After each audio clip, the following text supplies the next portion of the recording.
ഈ കെണി വെച്ചതുകൊണ്ട് മാത്രമേ ഇവരെ പിടിക്കാൻ പറ്റൂല. അതിനു വേണ്ടിയിട്ട് ഞാൻ ഉപയോഗിക്കുന്ന 2 സാധനങ്ങളുണ്ട്. ഇത് രണ്ടും ഞാൻ ഓരോ ആഴ്ചയിലും മാറി മാറി ഒഴിച്ചു കൊടുക്കും. എന്നിട്ട് പോലും നമ്മുടെ കീടങ്ങളെ നമുക്ക് പിടികിട്ടില്ല. അവർ നല്ലപോലെ നമ്മളെ ഉപദ്രവിക്കുകയും ചെയ്യും. നമ്മൾ നടുന്നതെല്ലാവേ നല്ല രീതിയിൽ പിടിച്ചു വരണമെന്നും നല്ലപോലെ കായ്ഫലങ്ങൾ തരണമെന്നും ഒക്കെയാണ് നമ്മുടെ ആഗ്രഹം. ഒരു 80% സക്സസ് ആകും. പിന്നെ ഇതൊക്കെ പിടിച്ച് വന്നു കഴിഞ്ഞാലോ ആ കായ്കളെ സംരക്ഷിക്കുകയാണ് അടുത്ത ബുദ്ധിമുട്ട്. 2 ദിവസം മുമ്പ് ഞാൻ നമ്മുടെ കായ്ച്ചക്കെണി കെട്ടിയിട്ടിരുന്നു. അതിപ്പോൾ ഏതാണ്ട് നല്ല രീതിയിൽ നിറഞ്ഞു. അത് നല്ല എഫക്റ്റീവുമായി. ഇതേ കഴിഞ്ഞ ദിവസം ഞാൻ കെട്ടിവെച്ച കായ്ച്ചക്കെണിയാണ്.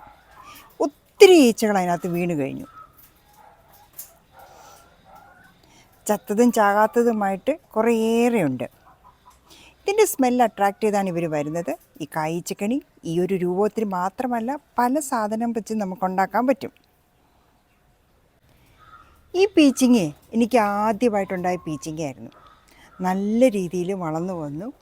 പക്ഷേ ഇതാണ്ട് ഈച്ച കുത്തി ഈ പരുവമായി. ഈച്ചകളെ തുരുത്തുക എന്നുള്ളത് ഒരു വലിയ ടാസ്ക് തന്നെയാണ്. എൻ്റെ ഈ പന്തലിലെ ഞാൻ പയറും പടവലും പിന്നെ സാലഡ് കുക്കുംബറും ഒക്കെ ഒന്നിച്ച് കയറ്റി വിട്ടിരിക്കുകയാണ്.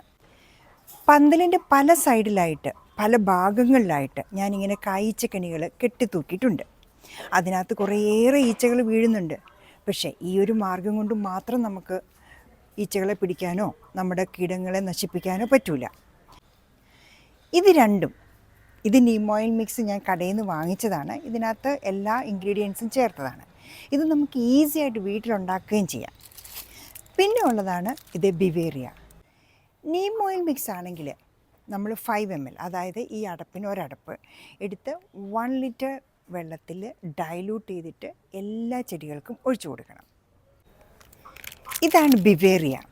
ഇതും ജൈവ കീടനാശിനി തന്നെയാണ്. ഇത് 20 ഗ്രാം, ഏതാണ്ട് 1 സ്പൂൺ എടുത്താൽ മതി.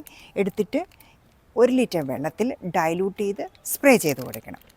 അപ്പോൾ ഇന്ന് നമുക്ക് ബിവേറിയ സ്പ്രേ ചെയ്യാം. സോ അടുത്ത ആഴ്ച നമ്മൾ നീം ഓയിൽ മിക്സ് സ്പ്രേ ചെയ്യും. ഇന്ന് ഞാനേ ഇവർക്ക് ഒഴിച്ചു കൊടുക്കുന്നത് ബിവേറിയാണ്. ഇത് ജസ്റ്റ് 20 ഗ്രാം മതി. അതായത് നമുക്കൊരു സ്പൂണിനകത്ത് 1 സ്പൂൺ നിറച്ചെടുക്കുക. ഇത് എന്നിട്ട് നമ്മുടെ സ്പ്രേ ബോട്ടിലേക്ക് ഇടുക. ഇനി 1 ലിറ്റർ വെള്ളം ഫില്ല് ചെയ്യുക. സോ ഇതിലേതാണ്ട് ഇത്രയും പോർഷൻ വരെ ഞാൻ വെള്ളം ഇപ്പോൾ ഫില്ല് ചെയ്തു. ഇനി നമുക്ക് നമ്മുടെ ബോട്ടിൽ അടയ്ക്കാം. ഈ ബോട്ടിൽ അടയ്ക്കുമ്പോഴേ പിരിവെട്ടാതെ അടയ്ക്കണമെങ്കിൽ നിലത്ത് വെച്ചിട്ട് കറക്റ്റ് ഈ സെൻറ്ററിൽ നമ്മൾ പ്രസ് ചെയ്യുക. ഒരു ചെറിയ പ്രഷർ കൊടുക്കുക. എന്നിട്ട് ഇങ്ങനെ ചെയ്താൽ മതി. അപ്പം പിരിവെട്ടത്തേയില്ല. കറക്റ്റായിട്ട് ആ പിരിക്കകത്ത് വീഴും. കണ്ട, ഒരു ചേഞ്ചും വരില്ല. എല്ലാ ചെടികൾക്കും നമുക്കിത് സ്പ്രേ ചെയ്ത് കൊടുക്കാം. ഇലയുടെ അടിയിലേക്ക് അഴിച്ചു കൊടുക്കണം. ഒന്ന് മാറ്റി പിടിച്ചിട്ട് സ്പ്രേ ചെയ്ത് കൊടുക്കുക.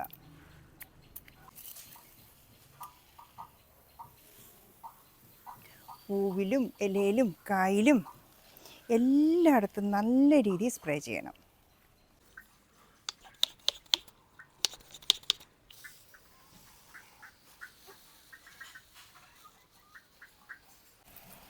ഇലയുടെ അടിയിലാണ് ഇവരൊക്കെ വന്ന് ഒളിച്ചിരിക്കുക.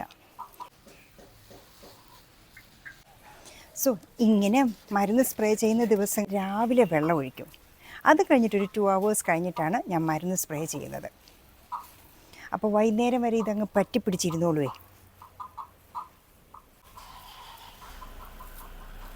എല്ലായിടത്തും എത്തുന്ന രീതി നല്ല രീതിയിൽ അഴിച്ചു കൊടുക്കും. ഇതേ എൻ്റെ സാലഡ് കുക്കുംബറാണ്. ഇതേ ഓരോ മുട്ടിലും കാകളാണ്. എല്ലാ മുട്ടിലും ഓരോ കായുണ്ട്. അത്രയ്ക്ക് നന്നായിട്ട് വന്നിട്ടുണ്ട്. പക്ഷെ പ്രശ്നം എന്താണ്?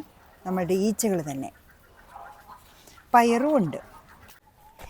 ഇന്ന് നമ്മൾ തോരനെടുക്കുന്നത് ബ്രിഞ്ചോളാണ്. ഇതേ വയലറ്റാണിത്. അപ്പോൾ ഇത് ഒരെണ്ണം എടുക്കാം. ഇത് നല്ല മൂത്ത് നിൽക്കുകയാണ്. ഇനി നമുക്ക് പച്ച കൂടി എടുക്കാം. അപ്പോൾ രണ്ടും കൂടി ഇന്നൊരു മിക്സ്ഡ് തോരനാക്കാം. പച്ച ബ്രിഞ്ചോളെ ഇപ്രാവശ്യം കുറേയേറെ മൂത്ത് നിൽപ്പുണ്ട്. അപ്പം നമുക്കൊരു ഇന്നത്തെ ആവശ്യത്തേക്കുള്ളത് മാത്രം എടുത്താൽ മതി. ഒരു 2-3 എണ്ണം കൂടെ ഇതുകൂടി എടുക്കാം. 3 പച്ചയും 1 വയലറ്റും. ഇനിയുണ്ട് ഒരു സാധനം കൂടി എടുക്കാൻ. അത് നമുക്ക് നോക്കാം എത്ര പേര് ഇട്ടിട്ടുണ്ടെന്ന് നോക്കാം. അവരുടെ ജോലി തുടർന്നുകൊണ്ടേയിരിക്കുന്നു. ഇപ്പം 4 എണ്ണം ആയിട്ടുള്ളൂ. ഈ പ്രോസസ്സ് അങ്ങ് വൈകിട്ട് വരെ പോകും. അപ്പോൾ കിട്ടിയതൊക്കെ നമുക്കങ്ങ് എടുത്തേക്കാം.